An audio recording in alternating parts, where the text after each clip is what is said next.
Hola queridos amigos, un fuerte abrazo para cada uno de ustedes. Estamos de vuelta ya con el estudio de la lección de escuela sabática. Para esta semana, lección número 3, Jesús, el Hijo Prometido. Estamos estudiando el libro de Hebreos y es una bendición que estés con nosotros acompañándonos en este estudio que creo va a ser realmente importante. Un fuerte abrazo, vamos ya a empezar.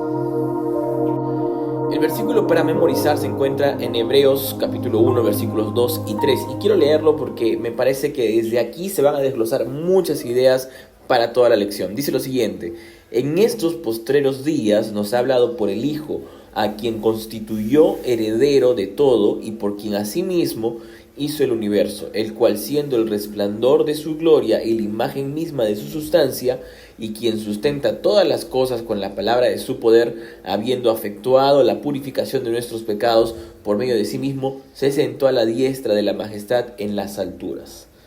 Evidentemente se está hablando acerca de Jesús. Un hijo fue prometido como promesa, valga la redundancia, de la resolución de los problemas que habían tenido Eva y Adán desde el inicio. Cuando ellos pecaron, Dios prometió de que todo iría a ser resuelto a través del nacimiento de un niño. Ellos esperaban que esto sea en su época, esperaban que el primer hijo que tuviesen fuera el que resolvería este problema. Sin embargo, no fue así. De hecho, esta misma promesa se le fue hecha a Abraham y él tampoco vio la promesa cumplida, entre comillas. También se le fue hecha a David, pero tampoco él pudo ver la resolución de todo esto. No fue sino hasta cuando nace Jesús, el Cristo, que las cosas comienzan a tener sentido. En estos dos primeros versículos que se menciona en el versículo de memoria, en Hebreos, en la lección de esta semana, se va a mostrar varios aspectos importantes. En primer lugar, la primera frase que dice, en estos postreros días. En estos postreros días es una frase que utilizan los profetas para referirse al futuro, para referirse a cosas que irán o que están por venir. Aquí encontramos algo importante.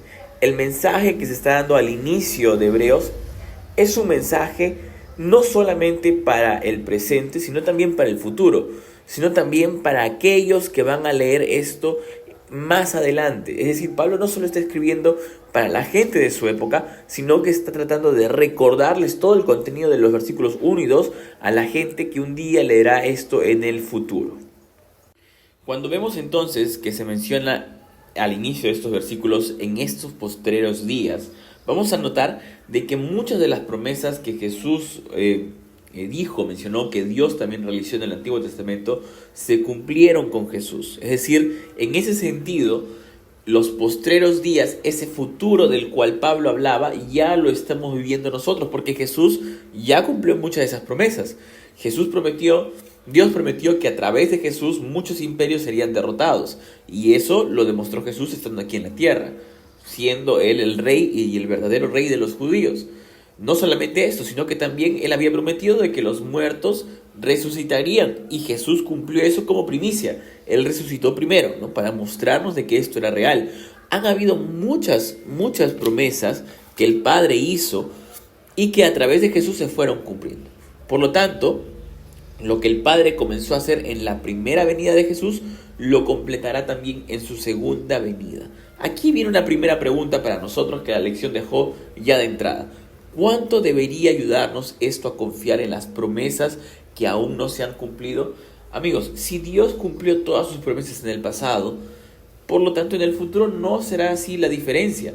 Dios continuará cumpliendo todo aquello que nos ha prometido desde el inicio de este mundo. Ahora, la única promesa que falta por cumplir es la promesa de la segunda venida del Señor Jesús. Y esa promesa con certeza se irá a cumplir. Avanzando un poco más con los textos que leímos al inicio, se menciona lo siguiente, ¿no? Dice el texto de Hebreos capítulo 1, ahora 1 al 4, que Dios nos ha hablado a través de su Hijo. Que es Dios quien nos habla a través de Él, ¿no? ¿Qué implica esto?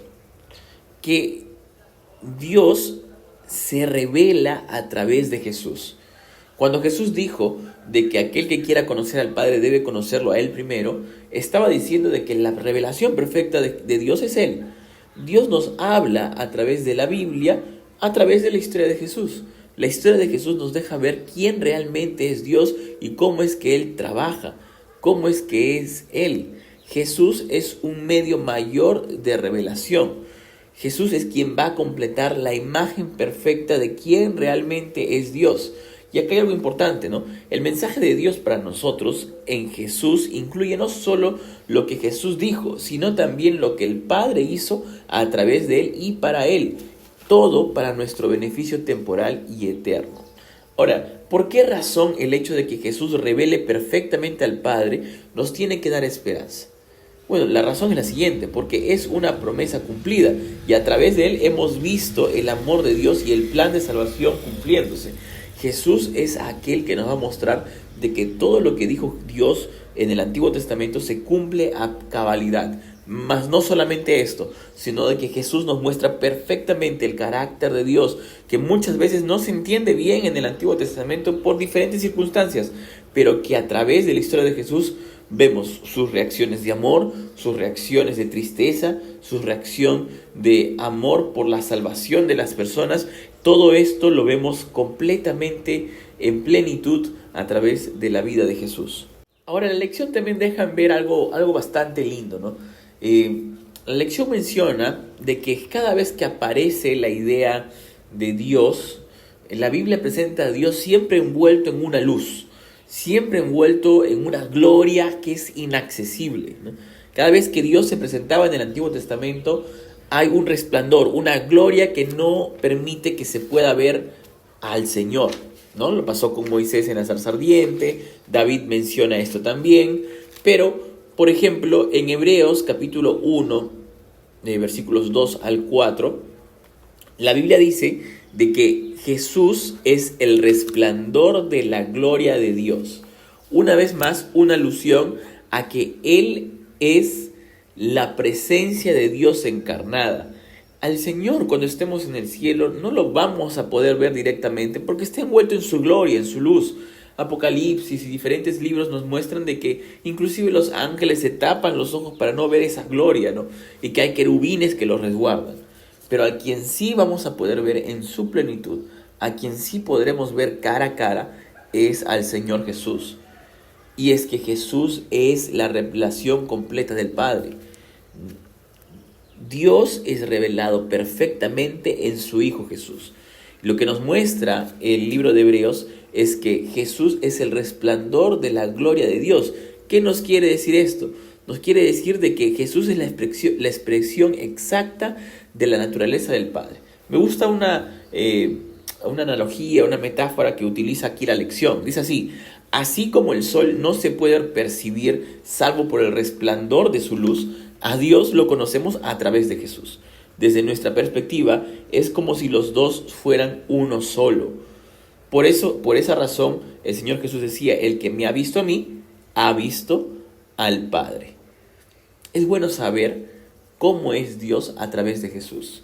Para nosotros, Dios no es un misterio. Jesús ya nos lo ha revelado.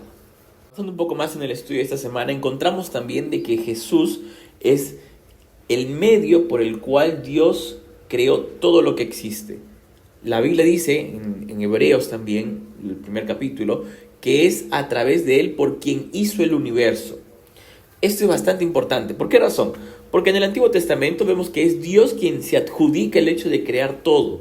Sin embargo, cuando llegamos a Hebreos, vemos de que Pablo menciona de que Jesús es el medio por el cual fueron creadas las cosas. No es que Jesús fuera un instrumento, sino que la comparación es clara. Jesús es Dios.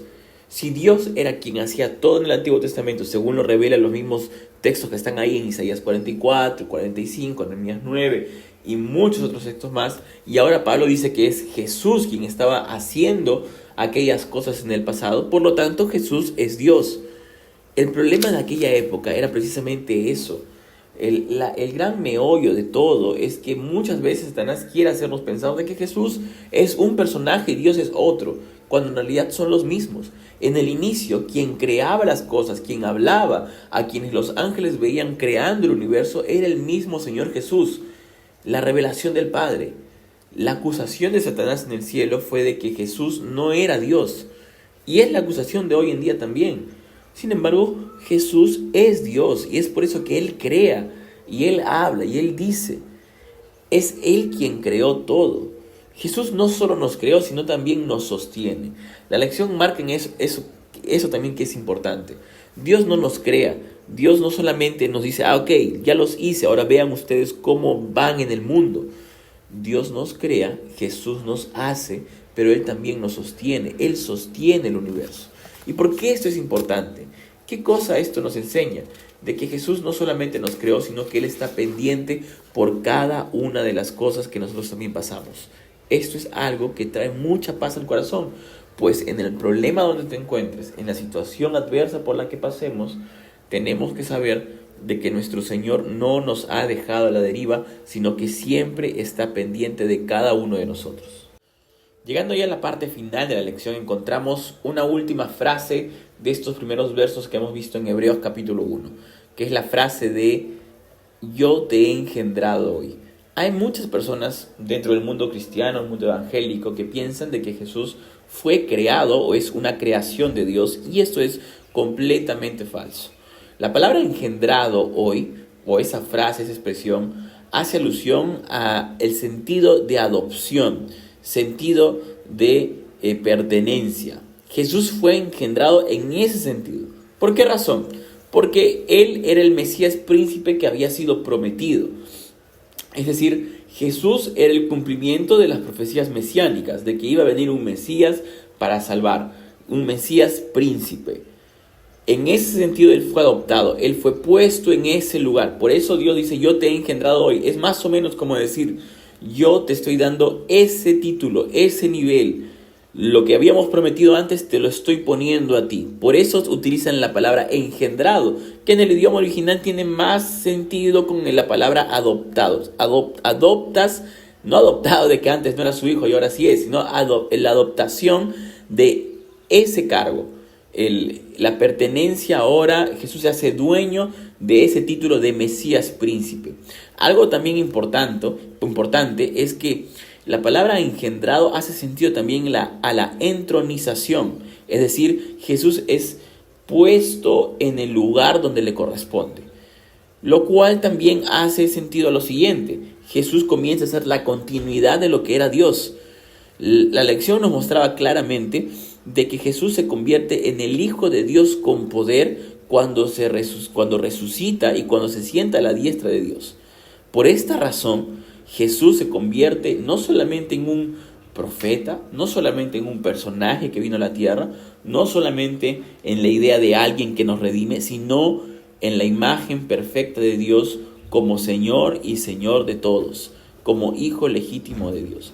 Por esta razón la palabra o la frase yo te he engendrado hoy es muy importante. No es que Él haya sido creado. La palabra engendrado aplicaba a Jesús o se aplica a su entronización y hace referencia al comienzo del gobierno de Jesús sobre todas las naciones, no al comienzo de su existencia. Jesús siempre ha existido. Nunca hubo un momento en el que Él no existiese, pues Él es Dios. Por lo tanto, esto es sumamente importante tener claro. La palabra o la frase yo te he engendrado hoy hace alusión a su entronización, al comienzo del gobierno de Jesús sobre todo lo que hay en este mundo. Aquí viene una pequeña conclusión. La idea de Jesús como el Hijo unigénito de Dios no tiene que ver con relación a la naturaleza de Cristo como deidad, sino con su papel en el plan de salvación, ya que Cristo hizo realidad todas las promesas del pacto. Yo quiero terminar ya finalmente con una frase, un párrafo de la lección de esta semana. Dice lo siguiente: y las palabras dichas a Jesús a orillas del Jordán, este es mi Hijo amado en quien tengo complacencia, abarcan a toda la humanidad. Dios habló a Jesús como nuestro representante. No obstante, todos nuestros pecados y debilidades no somos desechados como inútiles. Él nos hizo aceptos en el amado. La gloria que descansó sobre Jesús es una prenda del amor de Dios hacia nosotros. La luz que cayó desde los portales abiertos sobre la cabeza de nuestro Salvador caerá sobre nosotros mientras oramos por ayuda para resistir la tentación. La voz que habló a Jesús dice a toda alma creyente: este es mi Hijo amado en quien tengo complacencia. las mismas palabras que fueron dichas de Dios para Jesús en aquella oportunidad son dichas para nosotros también cada vez que nos acercamos al Padre y cada vez que recordamos que Él Jesús no solamente es un personaje bíblico, sino Él es el Rey de Reyes y Señor de Señores. Que Dios te bendiga.